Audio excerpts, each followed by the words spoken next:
तो आदाब, नमस्कार, गुड इवनिंग, सत श्री अकाल। एक बार फिर आप तमाम लोगों का स्वागत है क्राइम तक की कहानी के इस एपिसोड में। उम्मीद है पूरी फैमिली अच्छी होगी, अपना ख्याल रख रही होगी। 2 दिन की कहानी के गैप के बाद आज एक बार फिर हाजिर हूँ। असल में हुआ ये था कि मंडे को ठीक ठाक दफ्तर में था, अचानक दीपक और आदित्य दोनों आए और गन्ने का जूस पिला दिया। और वो मुझे सूट करता नहीं है। जूस पीने के आधे घंटे के बाद लगा कि कुछ पेट में गड़बड़ है, और फिर उसके बाद लगा कि कुछ कर नहीं पाऊँगा, तो इसलिए वापस आ गया। फिर मैंने कहा एक आध दिन रेस्ट ही कर लिया जाए। आप लोगों के मेल देखा, थैंक यू सो मच। तो इस बार गलती मेरी अपनी थी, जो चीज़ सूट नहीं करता वही गन्ने का जूस पी लिया। और इस मौसम में कई लोगों ने कहा नहीं पीना चाहिए, इवन डॉक्टर ने भी कहा था, क्योंकि बहुत सारी चीज़ें हो जाती हैं। खैर, ये सब ज़िंदगी का सिलसिला है, चलता रहेगा। आते हैं आज की कहानी के ऊपर। बहुत सारी ऐसी कहानियाँ हैं जो आपको सुनाता हूँ, आपको अच्छी लगती हैं, कई बुरी लगती हैं, लेकिन कुछ कहानियाँ ऐसी हैं जिसको खुद सुनाने में मुझे अच्छा लगता है, और उन्हीं में से आज की कहानी है। एक चोरी कहें या डकैती कहें, एक ऐसी कहानी है ये जिसकी साजिश से लेकर जिसके अंजाम तक हर मोड़ पे कुछ ना कुछ नया है। इस कहानी ने पंजाब पुलिस का भी सर चकरा दिया था। कहते हैं कि वो जुर्म सबसे पेचीदा जुर्म होता है जो फर्स्ट टाइमर करते हैं, मतलब जिनका कोई क्रिमिनल रिकॉर्ड नहीं, पुलिस में उनका कोई नाम नहीं, किसी पुराने क्राइम में उनका कोई कभी नाम आया नहीं। तो ऐसे फर्स्ट टाइमर जो पहली बार जुर्म करते हैं, उन तक पहुंचना, उन्हें ढूंढना, उन्हें पकड़ना, किसी भी पुलिस अफसर से आप पूछिए, कहते हैं सबसे मुश्किल काम है। क्योंकि जिनका क्रिमिनल रिकॉर्ड है, ये कोई ख़ास पैटर्न पे क्राइम करते हैं, उन तक पहुंचना पुराने केसेस से हिस्ट्री निकाल कर आसान होता है, लेकिन नए मुजरिमों की नई जुर्म को पकड़ना वाकई एक चैलेंजिंग काम होता है। कहानी लुधियाना के पास रहने वाली मोना की है। मोना का वैसे पूरा नाम मनदीप कौर है। मनदीप कौर एक ठीक ठाक परिवार से, उसके 2 भाई, माता पिता, दिखने में खूबसूरत, लेकिन शुरुआत से ही वो बहुत पैसे बहुत कम वक्त में कमाना चाहती थी, और इसीलिए वो शुरू से ही गलत रास्ते पर चली और हमेशा कुछ सोचती थी कि कैसे जल्दी से जल्दी पैसा कमाया जाए। थोड़ा वक्त बीता, इसी दौरान एक लड़के के ख़िलाफ़ उसने यौन शोषण यानी रेप का इल्ज़ाम लगाया। अब इसके बाद पुलिस ने उस लड़के को पकड़ा, मामला कोर्ट में गया। अब मोना का कोर्ट आना जाना शुरू हो गया। वो लगातार लुधियाना के कोर्ट जाती पेशी पर, फिर आती। अब आपको मालूम है कि एक बार कोर्ट में पेशी पे जाने में आराम से आपका आधा दिन निकल जाता है। तो लगभग कई महीनों तक वो कई घंटे अदालत के अंदर बिताती। अदालत में आने जाने के दौरान उसकी बहुत सारी वकीलों से दोस्ती हुई। उसने अदालती कामकाज को समझा, लोगों से मिली जुली, हर तरह के क्रिमिनल से उसका सामना हुआ। उसी अदालत परिसर में कोर्ट के एक ATM मशीन भी हुआ करती थी, वकीलों के लिए, अदालत में जो लोग काम करते हैं उनके लिए। तो उस ATM मशीन में अक्सर जो वैन है, कैश डिलीवरी वाली वैन, CMS कंपनी जिसको सिक्योरिटी का जिम्मा दिया गया था, वो वैन वहाँ आती और उसमें ATM में पैसे डालती। जो वैन में पैसे डालने के लिए वहाँ आता, CMS कंपनी का एक मुलाजिम, उसका नाम था मनजिंदर सिंह। उसे प्यार से और मनी भी लोग कहते थे, मतलब पैसे का काम भी करता था और उसका एलियस भी मनी। तो वो अक्सर कोर्ट आता और उसी ATM मशीन में पैसे डालता। कई बार मोना को भी पैसे की ज़रूरत हुई, उसी ने ATM मशीन का इस्तेमाल किया। अब चूँकि कोर्ट आना जाना लगातार था, घंटों बिताती, तो कई बार उसने देखा कि एक गाड़ी आती है, वैन, उससे पैसे ATM में डलते हैं, और उसमें एक शख्स है जिसका नाम है मनी। शुरुआती बातचीत हुई, फिर दोनों में दोस्ती हो गई। अब धीरे धीरे मनजिंदर जो है, यानी कि मोना, वो अब पूछताछ करने लगी कि ये बताओ कि ये पैसे कैसे डलते हैं, कहाँ से आते हैं, क्या करते हैं। चूँकि दोस्ती सी सब चल रही थी। इधर लगातार कोर्ट में आने जाने की वजह से अब ये हो गया कि मोना के पूरे घर वाले, मोहल्ले वाले, वो सब पूछते थे कि आपकी बेटी क्या करती है। तो उसे वकालत के बारे में इतनी जानकारी हो गई थी कि वो सबको यही बताती थी कि मैं एक वकील हूँ, लॉयर हूँ। अब हर एक को यही जानता था कि मोना एक वकील है। कोर्ट आना जाना है, इधर ATM मशीन का वो मुलाजिम मनी भी आ रहा है। अब दोनों में दोस्ती हो गई, बातचीत चल रही है। इसी दौरान, इसी फरवरी में एक शख्स से उसकी मुलाकात होती है जिसका नाम है जसविंदर सिंह, मोना की। जसविंदर सिंह किसी बार में एक मॉकटेल बनाने का काम करता था। दोनों की मुलाकात हुई, मुलाकात दोस्ती में बदली, दोस्ती प्यार में, और दोनों ने फरवरी में शादी कर ली। अब मोना और जसविंदर ये दोनों पति पत्नी, इधर कोर्ट में वो रेप वाला केस चल रहा है, वो लगातार कोर्ट में आ रही है, इधर एटीएम मशीन से पैसे लगातार कोर्ट में आ रहे हैं, और उस चक्कर में मनी से मुलाकात हो रही है। अब उसने मनी से पूरे एटीएम सिस्टम के बारे में जानकारी लेनी शुरू की। हर छोटी छोटी चीज़ जब पूछना शुरू किया तो एक दिन मनी ने मजाक में कहा कि तू इतनी जानकारी ले रही, क्या तुझे बैंक लूटने का इरादा है? तो उसने कहा बहुत मुमकिन है, हो सकता है लूट लूँ। उसे लगा मजाक है, लेकिन मोना का ये मजाक नहीं था। अब उसके दिमाग में कुछ और चल रहा था। उसने पता किया कि एटीएम मशीन में जो पैसे आते हैं सीएमएस की गाड़ी से, उस सीएमएस की गाड़ी में पैसे कहाँ रखे जाते हैं, वो कौन सी जगह है, और वहाँ पे कितने पैसे होते हैं। अब आपको पता है कि जितने भी आपके शहर इलाके में जो एटीएम मशीन होती है, वहाँ अलग अलग, कहीं पर डे आती है, कहीं 2 दिन में, 3 दिन में। तो एक गाड़ी आती है और एटीएम मशीन में वो पैसे ट्रांसफ़र करती है, और उतनी देर तक कोई एटीएम मशीन यूज़ नहीं कर सकता, करीब आधा घंटा 45 मिनट लगता है। तो उसने जब पता करना शुरू किया तो उसको पता चला कि लुधियाना में एक जगह है जहाँ सीएमएस कंपनी का ऑफिस है, और वहाँ सारे पैसे इकट्ठे होते हैं, और फिर उन पैसों को अलग अलग इस सीएमएस की गाड़ियों में शहर के अलग अलग इलाकों में भेजा जाता ताकि वो एटीएम मशीन में पैसे डाल सकें। अब चूंकि मनी उसी सीएमएस का एम्प्लॉई था, उसे पता था। एक दिन मोना ने उससे कहा कि कब तक यूं ही ज़िंदगी जिएगा नौकरी करके, कुछ बड़ा करते हैं। उसने कहा क्या? तब उसने कहा क्यों ना एक जहाँ पे ये सारे पैसे इकट्ठे होते हैं उसे लूटा जाए। पहले तो उसने कहा कि ये क्या बेवकूफ़ी है, लेकिन फिर उसने कहा नहीं, ये आसानी से कर सकते हैं, तो सिर्फ अंदर खाने की खबर दे। मनी को भी लालच आया, वो तैयार हो गया। उसने कहा लेकिन कैसे, इसके लिए ज़्यादा लोगों की ज़रूरत पड़ेगी। अब मोना और मनी तैयार है। इसके बाद मोना ने अपने पति जसविंदर को तैयार किया, उसे भी पैसे की ज़रूरत थी। फिर उसने अपने एक भाई को तैयार किया, वो भी तैयार हो गया। इसके बाद अब जसविंदर और मनी ने अपने अलग अलग 2-3 लोगों को तैयार किया। धीरे धीरे 10 लोगों की एक टीम बन गई। अब 10 लोगों की जब टीम बन गई तो ये हुआ कि कैसे डाका डालना है। इसके लिए लगातार करीब 4 महीने तक मीटिंग हुई।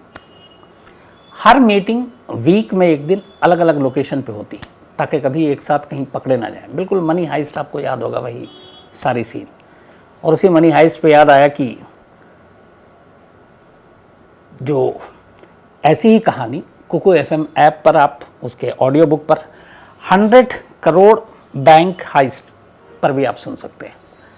कुकू एफएम पर है कैसे 100 करोड़ रुपए की एक चोरी हुई, और उस चोरी का मास्टरमाइंड कौन, किस तरीके से इस पूरी रॉबरी को अंजाम दिया गया, तो इसमें जो मास्टरमाइंड के पीछे किसका हाथ था, ये सारी इंटरेस्टिंग चीज़ें आप कुकू एफएम ऐप के ऑडियो बुक 100 करोड़ बैंक हाइस्ट, देश की शायद सबसे बड़ी चोरी है, उसको आप सुन सकते हैं कुकू एफएम ऐप बुक जाकर। तो कुकू एफएम देश का बेस्ट ऑडियो शो प्लेटफॉर्म है। 15 लाख से ज़्यादा इसके एक्टिव हिंदी पेड सब्सक्राइबर हैं। कुकू एफएम हर महीने 4200 घंटे के कंटेंट्स के साथ सामने आता है, और इस पर 10,000 से ज़्यादा ऑडियो बुक हैं जिसे आप कभी भी कहीं भी किसी भी ज़ुबान में सुन सकते हैं, ख़ासतौर पर हिंदी में। इसमें biography, business, crime, entertainment, politics तमाम बुक हैं। और क्राइम तक फैमिली के लिए ख़ास ऑफ़र है कुकू एफएम ऐप की तरफ से, और वो ऑफ़र है इस बार 50% डिस्काउंट। तो यानी आप पहले महीने के लिए सिर्फ 49 रुपीज़ में सब्सक्रिप्शन हासिल कर सकते हैं, और 10,000 से भी ज़्यादा जो ऑडियो बुक का ख़जाना जहाँ चाहें जब चाहें सुन सकते हैं। और डिस्क्रिप्शन में लिंक है, तो लिंक में जाएं और क्राइम तक फैमिली के लिए क्राइम 50 कूपन कोड है, उसका इस्तेमाल करें और 50% डिस्काउंट पाएँ। 99 रुपीज़ का सब्सक्रिप्शन पहले मंथ के लिए सिर्फ 49 रुपीज़ में। तो अब यहाँ 10 लोगों की टीम बनी, मीटिंग शुरू हुई। मीटिंग अलग अलग जगहों पर, अब छोटी से छोटी डिटेल मीटिंग के दौरान शेयर की जाती। एडवांटेज ये था मोना को कि एक बंदा उसी सीएमएस की कंपनी में काम करता है, यानी मनी। तो जब सारी चीज़ें हो गई, कैसे चोरी करनी है, कितने लोग होंगे, 2-5-5 की टीम को 2 ग्रुप में बांटा जाएगा। लेकिन उस दिन चोरी की जाए जिस दिन उस कंपनी में, जहाँ से ये सारे पैसे अलग अलग गाड़ियों में डिस्ट्रीब्यूट होते हैं, सबसे ज़्यादा पैसे। तब जो डिटेल निकल कर आई वो ये कि आमतौर पर सैटरडे और संडे ये वो दिन होते हैं जब एटीएम मशीन में पैसे नहीं डाले जाते। एटीएम मशीन में पैसे डाले जाते हैं फ्राइडे को सबसे ज़्यादा, आम दिनों के मुकाबले, मंडे, ट्यूसडे, वेडनेसडे, थर्सडे के मुकाबले। क्यों? क्योंकि सैटरडे संडे मालूम है कि अब 2 दिन तो डालने आएंगे नहीं, तो जितने भी सैटरडे संडे भी लोग निकालें उसके हिसाब से आप फ्राइडे को डाल दो, तो उस हिसाब से पैसे ज़्यादा होते हैं फ्राइडे को। तो ये तय हुआ कि रॉबरी फ्राइडे की नाइट को करेंगे, थर्सडे और फ्राइडे की नाइट। अब सिर्फ इंतज़ार था कि कब सबसे ज़्यादा पैसे हैं। जिस दिन मनी इशारा करेगा उस दिन चोरी होगी। अच्छा, जब भी ये लोग मीटिंग करते तो सब कुछ ये होता कि अगर ये चोरी कामयाब हो गई तो सब उसी वक्त पैसे बंटवारे होंगे, सब अलग अलग जाएंगे और जो पहला काम करेंगे वो सब, कुछ को हरिद्वार जाना था, कुछ को हेमकुंड साहब जाना था, सब मतलब तीर्थ वाली जगह पे जाएंगे ताकि एक तो ऊपर वाले का शुक्रिया अदा करें और साथ ही माफ़ी भी मांगे। दोनों चीज़ें थी कि हमने चोरी की। मीटिंग हो गई। अचानक एक दिन मनी ने खबर दी कि 9 और 10 जून की रात सबसे आइडियल टाइम है, इसलिए कि उस दिन वहाँ सबसे ज़्यादा पैसे होंगे। करीब 11 करोड़ रुपए होने की बात थी। बात तय हो गई। अब इसके बाद 10 लोगों की टीम वहाँ पहुँचती है। जाने के बाद 2 अंदर से जाते हैं, 8 पीछे से। और कमाल की बात यह है कि इनमें से एक के पास चाकू के अलावा बाकी किसी के पास हथियार नहीं था। मनी जो कि अंदर की सारी चीज़ें जानता था, वो वहाँ जाकर जितने भी सिक्योरिटी डिवाइस थे उन सबको बंद कर देता है, जो सीसीटीवी कैमरे हैं उनको भी बंद कर देता है, और जो गनर और गार्ड थे उसे ये भी पता है कि रात में उस दिन कितने की ड्यूटी है। कम लोग थे तो उन पे ये लोग काबू पा लेते हैं। उन सबको एक अलग रूम में बंद कर देते हैं। फिर वॉल्ट रूम में जाते हैं जहाँ पैसे थे, वहाँ लोग गिन रहे थे पैसे, उनको अलग बंद कर देते हैं। फिर उन सारे पैसों को 3 बैग में भरते हैं और भरने के बाद वहीं की एक CMS वैन उसको उठाते हैं और उसके बाद उसमें सवार होते हैं। ये लोग रात करीब 2 बजे के आसपास पहुँचे और सिर्फ 1 घंटे के अंदर सारा कुछ कर डाला। पैसे लेकर अब 10 लोग वहाँ से निकल लेते हैं। इन्हें अभी ये भी पता नहीं कि इन्होंने कितने पैसे लूटे। 2 बजे एंटर किए, 3 के आसपास निकल गए, लेकिन पुलिस के पास खबर जाती है सुबह 7 बजे, क्योंकि अगले 3-4 घंटे एक तो वो बंद, फिर उन्हें पता भी नहीं। जब मॉर्निंग में बाकी लोग आते हैं फिर उनके मेन बॉस को फ़ोन किया जाता है, भगदड़ मच जाती है, सब लोग आते हैं। अब पुलिस को बताया जाता है। पुलिस के भी हाथ पैर फूल गए। शुरू में कहा गया 4 करोड़, फिर कहा गया 5 करोड़, फिर 6 करोड़। आखिर में उस 10 तारीख की शाम तक गिनते गिनते पता चला कि टोटल 8 करोड़ एंड 49 लाख, यानी कि 8.5 करोड़ रुपए के करीब लूट कर ले गए CMS के उस ऑफिस से।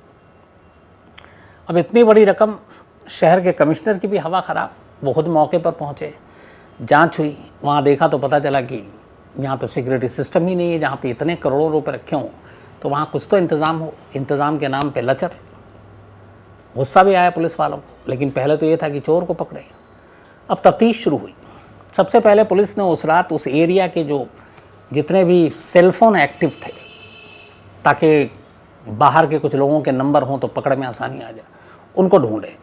हैरत की बात ये थी कि उस रात जितने भी कॉल डिटेल खंगाले गए, कोई भी सस्पिशियस नंबर नहीं आया। उसकी वजह ये थी कि इन 10 के 10 ने पहले से तय कर रखा था कि कोई भी फ़ोन यूज़ नहीं करेगा। अब इनका फ़ोन यूज़ हुआ नहीं। पुलिस तलाशी इधर उधर ले रही है। नेक्स्ट डे मॉर्निंग में लुधियाना से बाहर एक जगह पर इनको CMS की वो वैन लावारिस पड़ी मिलती है, अंदर कोई पैसे नहीं।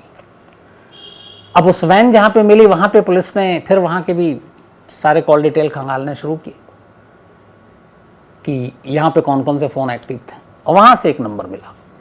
उस नंबर के थ्रू पुलिस वहाँ से थोड़ी दूर एक गांव में पहुँची। जिसका वो नंबर था उसके घर पे दबिश डाली। उस बंदे से पूछताछ हुई, उसको पकड़ा, उसके पास से कुछ पैसे भी मिले, लेकिन आगे वो कुछ बता नहीं रहा और उसे कुछ कह रहा मुझे पता नहीं है, मुझे तो किसी और ने काम दिया था। उसकी निशानदेही पे 2 और को पकड़ा गया, उसके पास से भी पैसे मिले। लेकिन असली कौन है और बाकी इनके पास से उतने पैसे नहीं मिले, बाकी रकम कहाँ है, पुलिस अंधेरे में। सारी टीम लगा दी गई। इसी दौरान में हुआ ये कि इस बैंक रॉबरी के 48 घंटे के अंदर अंदर पुलिस ऐसे क्राइम के बाद सोशल मीडिया पे भी बहुत नज़र रखती है। एक जगह एक सोशल मीडिया में पुलिस ने देखा कि एक नौजवान 500 की गड्डी के साथ रील बना रहा और उसको उसने पोस्ट कर दिया। करीब 8.5 करोड़ की रॉबरी हुई है। उसके 48 घंटे के अंदर एक लड़का रील बना रहा है, वो भी 500 के नोटों की गड्डियों के साथ। पुलिस को लगा ये मामला क्या है। फिर ये अब तक की तफ्तीश में पुलिस को लग गया था कि बिना किसी भेदिए के ये लूट नहीं हो सकती, यानी CMS का कोई एम्प्लॉय शामिल है। अब सारे लोगों को बुलाया गया जिन जिन की ड्यूटी थी, लेकिन उसमें मनी नहीं आया। जब मनी नहीं आया तो फिर कंपनी को भी शक हुआ, पुलिस को इन्फॉर्म किया गया कि ये बंदा है। अब पुलिस ढूंढते ढूंढते मनी के घर पहुंच गई। मनी के घर पहुंची तो वो मिला। उसने कहा नहीं मेरी तबीयत ठीक नहीं थी, मैं नहीं आया। लेकिन पुलिस ने अब तलाशी लेनी शुरू की। उसके घर के अलग अलग जगहों से पुलिस को 1 करोड़ रुपये मिले और वो उसी कंपनी के थे। अब ये साबित हो गया। अब पुलिस ने उससे सख्ती से पूछताछ की। फिर उसने बताया और भी पैसे हैं। उसने अपने घर के सेप्टिक टैंक में प्लास्टिक में लपेट कर गड्डियों को फेंक रखा था। जो पहले 3 लड़के पकड़ाए थे उनके घर की नालियों में उन्होंने पैसे प्लास्टिक में लपेट कर फेंक रखा था। पुलिस वालों को बेचारे सीवर और सेप्टिक टैंक में उतरना पड़ा। नोटों को निकाल कर धो कर सुखाते हुए तस्वीरें हैं। खैर अब जब मनी हाथ आया तो फिर पता चला कि मास्टरमाइंड कौन है। और मनी ने शिनाख्त की कि जो रील है, जो 500 की गड्डियाँ बनाकर खुद ही सोशल मीडिया पे डाल के अपनी पैर पे कुल्हाड़ी मार रहा है, वो कोई और नहीं बल्कि मोना का भाई है जो इस रॉबरी में शामिल था। अब पुलिस उसके भाई तक पहुंची। भाई से पहुंची तो भाई को गिरफ्तार किया। उसके पास से भी पैसे मिले।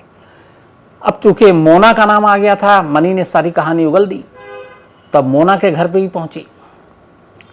वहाँ की तलाशी ली तो कुछ पैसे मिले, लेकिन लगा कम है।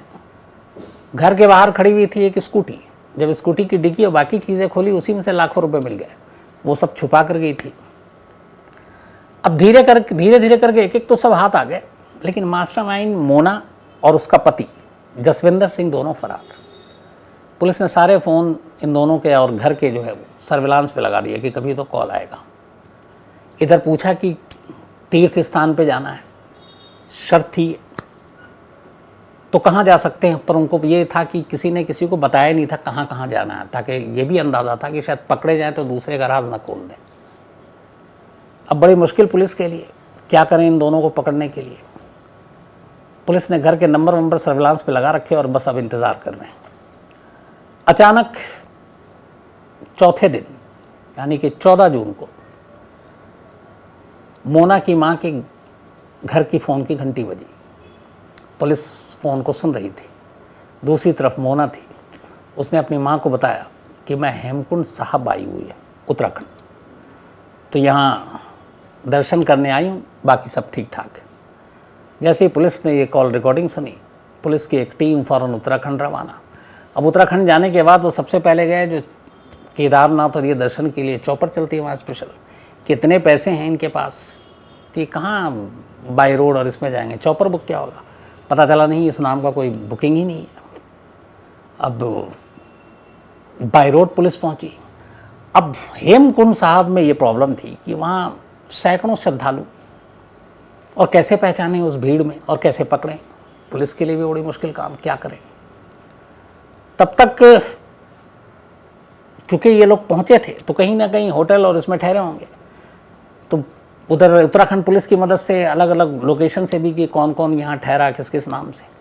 एक होटल से एक अहम क्लू मिला, वो ये कि हाँ यहाँ 2 इस तरह के लोग ठहरे हुए थे और वो यहाँ से आज ही निकले हैं और ये हेमकुंड साहब के लिए गए, सड़क के रास्ते गए। उनमें से एक ने बूट और ओवरकोट टाइप, चूँकि बारिश हो रही थी, वो पहना हुआ और चेहरा मास्क लगा रखा है। पुलिस को ये क्लू मिला, लेकिन अब हेमकुंड साहब में टीम तैनात।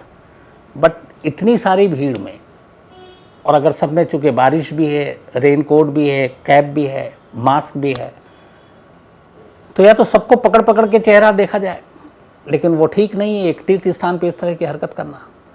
तो क्या किया जाए। जो इंस्पेक्टर लुधियाना पुलिस से वहाँ पहुँचे, उन्होंने दिमाग लगाया।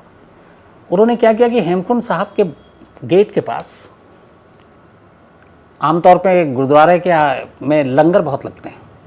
उन्होंने कहा कि तीर्थ यात्रियों के लिए फ्री फ्रूटी बांट रहे हैं ताकि जो भी आ रहे हैं वो सब फ्रूटी पिएं, क्योंकि चढ़ाई है, पैदल आते हैं, सांस फूलता है, प्यास लगती है। अब पुलिस वालों ने लंगर के नाम पर फ्रूटी पिलाना शुरू कर दिया सारे श्रद्धालुओं को।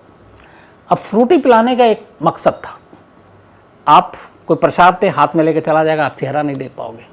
जब आपको फ्रूटी दे रहे हैं तो फ्रूटी पीने के लिए अगर आपने मास्क भी लगाया तो हटाना पड़ेगा, नकाब है तो हटाना पड़ेगा। और उतनी देर में पुलिस उस चेहरे को पहचान लेगी, क्योंकि हर पुलिस के पास मोना और उसके पति की तस्वीर थी। अब फ्रूटी लेकर पुलिस की टीम लोकल लोगों की मदद से खड़ी हो गई। हर एक को ऐसे पॉइंट पे खड़ी हुई थी जहाँ से एक एक करके जो गुजर रहे हैं और उनको आप देख सकते हो। अब इंतज़ार होता रहा, लोग फ्रूटी पीते रहे। आखिरकार 2 लोग आए फ्रूटी पीने, मास्क हटा, एक मोना थी, दूसरा जसविंदर। अब ये दोनों अभी अंदर जा रहे हैं, बाहर नहीं निकल रहे हैं। अभी इनको दर्शन करना है हेमकुंड साहब का, मत्था टेकना है। यहाँ पे इंसानियत दिखाई लुधियाना पुलिस ने। उसने कहा चलो अब पहचान तो लिया, टीम भी अच्छी खासी है, अब यहाँ कहाँ से जाएंगे, पीछे और कोई रास्ता नहीं है भागने का। उन्होंने कहा इनकी भी मनोकामना पूरी कर लेने दो, दोनों को दर्शन करने दो, वापसी में पकड़ेंगे। उसके बाद दोनों दर्शन करने के लिए अंदर जाते हैं। पुलिस के कुछ लोग सादी वर्दी में उनके पीछे पीछे अंदर जाते हैं। वो सारी अपनी दर्शन करके वहाँ से बाहर जैसे ही आते हैं पुलिस के कब्जे में। पुलिस दोनों को गिरफ्तार करती है, फिर अपने साथ लेकर आती है। रास्ते में दोनों बताते हैं कि हमें पता चल चुका था कि हमारे साथी गिरफ्तार हो चुके हैं और हमने भी यहाँ आकर माफ़ी भी मांगी अपने इस कर्म के लिए, लेकिन हमारा प्लान यही था कि कुछ हम अभी पहले तीर्थ यात्रा पर रहेंगे और फिर यहाँ से जाएंगे नेपाल, और नेपाल से फिर कहीं और विदेश चले जाएंगे। बट ऐसा हुआ नहीं। 100 घंटे के अंदर अंदर लुधियाना पुलिस ने शायद दशकों की ये सबसे बड़ी चोरी की पहली सुलझाई। हालांकि लुधियाना पुलिस और उनके कमिश्नर बड़े नाराज़ भी हुए CMS से। उन्होंने कहा कि करीब 4 से 5 दिन तक पूरी लुधियाना पुलिस एक प्राइवेट कंपनी की सेवा में लगी रही, नाली में उतरती रही, सीवर में उतरती रही, और उनकी लापरवाही की वजह से उन्होंने अपनी सुरक्षा का इंतज़ाम पुख्ता नहीं किया था। तो ये मतलब उनकी गलती थी, और इसीलिए 2 चीज़ें की है लुधियाना पुलिस ने। एक, ये रिकमेंडेशन दी, सिफारिश की है कि CMS के लाइसेंस को रद्द किया जाए, क्योंकि इस तरीके से इतने बड़े अमाउंट को इधर उधर पहुंचाने के लिए ये कंपनी को जो सिक्योरिटी के सारे मेजरमेंट लेने चाहिए थे वो नहीं ले पा रही, इसलिए इसके एक तो लाइसेंस कैंसिल करें। दूसरा, ये जो खर्च हुआ है इस रॉबरी को सुलझाने के लिए, टीम उत्तराखंड से लेके पंजाब के अलग अलग इलाकों में, सीवर में, नाले में, कहाँ कहाँ भटक रही है, छान मार रही है, उस पर करीब 1 करोड़ रुपए का खर्च आया इस पूरी इन्वेस्टिगेशन और इस गैंग को पकड़ने में। तो 1 करोड़ रुपए भी इसी कंपनी से लिया जाए। उसमें पुलिस वालों की वेतन भी शामिल है, गाड़ी का पेट्रोल भी है, खाना भी है, DA भी है, रहना ठहरना, ये सारी चीज़ें हैं। तो लुधियाना पुलिस के हिसाब से करीब 1 करोड़ रुपए खर्च आ गए। फिर टेक्निकल ये सारी चीज़ें जो सर्विलांस, तो इसलिए 1 करोड़ रुपये उनसे लेने की सिफारिश की है। तीसरा, पंजाब के DGP ने इस हाल के वक्त की सबसे बड़ी चोरी को 100 घंटे के अंदर अंदर सुलझा लेने के लिए इस टीम में शामिल जितने भी पुलिस वाले थे उन सबको 10 लाख रुपए देने का भी ऐलान किया है। और ये जो मोना है, मनदीप कौर उर्फ मोना, ये फ़िलहाल पंजाब में डाकू हसीना के नाम से भी मशहूर है। और पुलिस के हिसाब से ये इसकी दूसरी शादी थी जसविंदर से, और जसविंदर से भी इसने यही कहकर शादी की थी कि वो एक वकील है। हालांकि उसका पति भी इस चोरी में क्यों शामिल हुआ मालूम नहीं, लालच शायद इसकी एक वजह हो सकती है, लेकिन उसने उससे भी यही कहा। तो कुल मिलाकर पति, पत्नी, भाई और वो जो मनी बैंक में मनी के नाम पे काम कर रहा था वो भी, और बाकी जितने लोग हैं लगभग सब अरेस्ट हो चुके हैं, 2 को छोड़कर। उनमें से एक की खबर है कि वो शायद दुबई भाग गया है। और 8.49 करोड़ रुपीज़ में से अब तक करीब 6 करोड़ रुपए पंजाब पुलिस ने बरामद कर लिए हैं।